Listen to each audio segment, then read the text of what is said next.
Adanya kemajuan zaman yang terjadi saat ini mengharuskan penghuninya untuk selalu berubah dan ikut menyesuaikan dengan perubahan yang terjadi.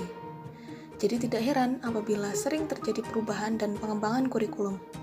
Karena secara nyata, perubahan pembelajaran ini disesuaikan dalam bentuk kurikulum. Perkembangan zaman dan perlunya setiap insan untuk menyesuaikan terhadapnya dianggap sebagai salah satu faktor yang menyebabkan kurikulum terus berkembang hingga saat ini. Ada dua faktor pengembangan kurikulum, yaitu faktor umum dan faktor determinan. Yang pertama yaitu faktor umum, di antaranya perguruan tinggi, masyarakat, dan sistem nilai. Yang kedua ada faktor determinan, di antaranya filosofis, psikologis, politik, pembangunan negara, dan perkembangan dunia, juga ilmu pengetahuan dan teknologi atau IPTEK. Dari segi pengembangan ilmu pengetahuan dan teknologi, jenis pengetahuan yang dikembangkan di perguruan tinggi akan mempengaruhi isi pelajaran yang akan dikembangkan dalam kurikulum. Dari segi pengembangan ilmu pendidikan dan keguruan serta penyiapan guru-guru, lembaga pendidikan dan tenaga kependidikan berpengaruh pada penguasaan ilmu dan kemampuan guru yang dihasilkan. Mencerminkan kondisi masyarakat dapat diartikan seperti perkembangan dunia usaha yang ada dalam masyarakat akan mempengaruhi pengembangan kurikulum. Karena itu, sekolah tidak hanya mempersiapkan anak untuk selesai sekolah, tetapi juga untuk hidup, bekerja, dan berusaha. Sistem nilai yang dimaksud adalah nilai-nilai kehidupan dalam masyarakat, baik nilai moral, keagamaan, sosial, budaya, maupun nilai politik. Diartikan bahwa pelaksanaan pembelajaran siswa memerlukan sifat dan akal budi yang luhur yang biasanya dapat kita jumpai sejak dahulu. Dalam pengembangan kurikulum memerlukan psikologi, perkembangan, dan psikologi belajar. Mencerminkan kondisi masyarakat dapat diartikan seperti perkembangan dunia usaha yang ada dalam masyarakat akan mempengaruhi pengembangan kurikulum. Karena itu, sekolah tidak hanya mempersiapkan anak untuk selesai sekolah, tetapi juga untuk hidup, bekerja, dan berusaha. Kandungan kurikulum pendidikan perlu menitik beratkan pada mata pelajaran sains dan kemahiran teknik atau vokasional karena tenaga kerja yang mahir diperlukan dalam zaman yang berteknologi dan canggih ini. Kurikulum perlu mengakomodir dan mengantisipasi laju perkembangan ilmu pengetahuan dan teknologi, sehingga peserta didik dapat mengimbangi sekaligus mengembangkan ilmu pengetahuan dan teknologi untuk kemaslahatan dan kelangsungan hidup manusia. Pengembangan kurikulum memiliki prinsip yang menjadi dasar dalam penyusunannya. Prinsip ini dibagi menjadi dua, yaitu prinsip umum dan prinsip khusus, seperti yang tertera pada gambar. Berikut ini penjelasannya.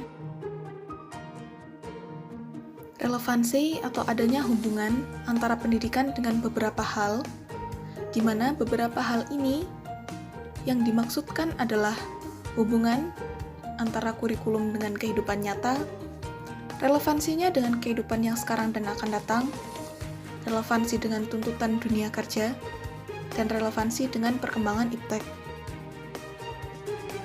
Fleksibilitas atau memberikan ruang gerak yang bebas.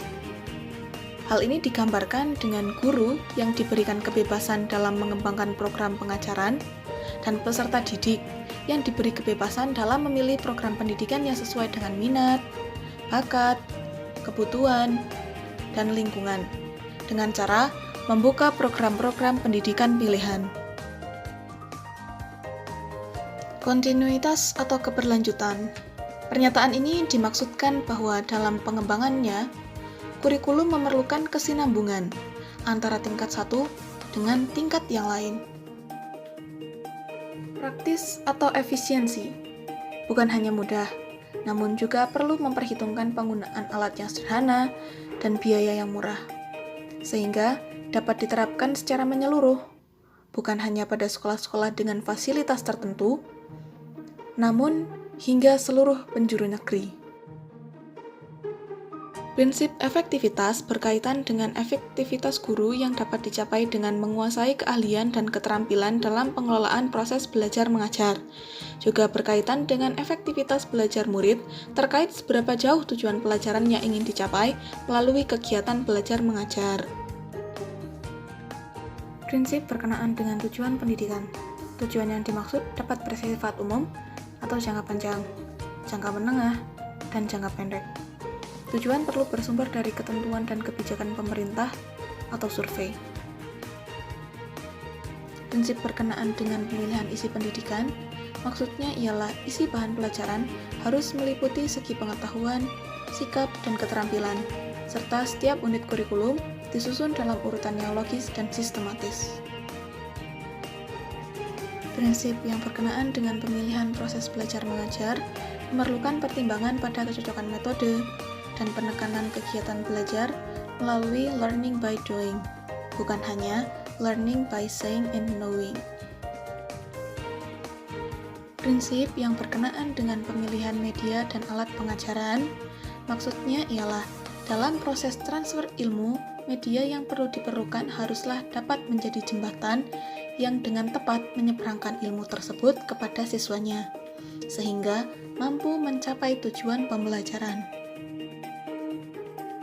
Prinsip yang berkenaan dengan pemilihan kegiatan penilaian, maksudnya ialah dalam melakukan penilaian, perlu menitik beratkan pada kemampuan yang dimiliki setiap siswa, sehingga perlu memperhatikan alat penilaian dan pengolahan hasil penilaian yang sesuai.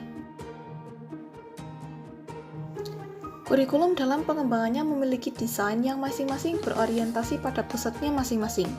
Desain ini terbagi menjadi 3, yaitu Subject-Centered Design, Learner-Centered Design, and Problem-Centered Design. Subject-Centered Design atau berpusat pada bahan ajar artinya menekankan pengetahuan, nilai-nilai, dan warisan kultur masa silam, dan berusaha mewariskannya kepada generasi berikutnya. Learner-Centered Design atau kurikulum yang mengutamakan peran siswa, artinya mengembangkan kurikulum dengan bertolak dari diri peserta didik yang bersifat not pre-planned atau tidak diorganisasikan sebelumnya, tetapi dikembangkan bersama antara pendidik dengan peserta didik.